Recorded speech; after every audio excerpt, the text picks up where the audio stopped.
You got 2 million your local business can sell to in a big city, and you got 7 billion people you can sell to on the internet, market to, and connect with like that.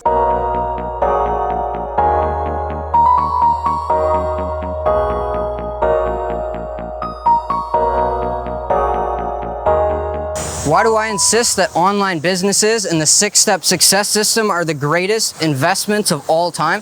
The 6 steps to success pass a number of tests that are vital to you not having to worry about whether or not you're going to make money starting a business or in entrepreneurship. It's the same for e-commerce businesses.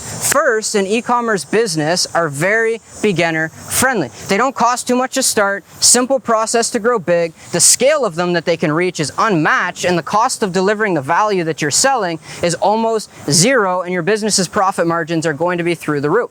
As an entrepreneur or as an individual debating whether they should become an entrepreneur or not, those are all best things you could look for. Any and all new entrepreneurs should be looking at how to run their business globally and use the internet to do it. It will be the difference between earning 40K in your first year or 400K. Now, these digital assets that you're going to be building are cheap to build, they're cost effective to store, they're globally scalable, and anyone who learns how can do it. And 2, e-commerce businesses produce positive cash flow, which is the holy grail of finance. That brings me to number 3. This is called the multiplier effect. When you can sell globally instead of locally, your income does the same thing as your market. You got 2 million your local business can sell to in a big city, and you got 7 billion people you can sell to on the internet, market to, and connect with like that. It adds a 0 to the amount of people you can sell to and a 0 to the amount of income your business can make because of that.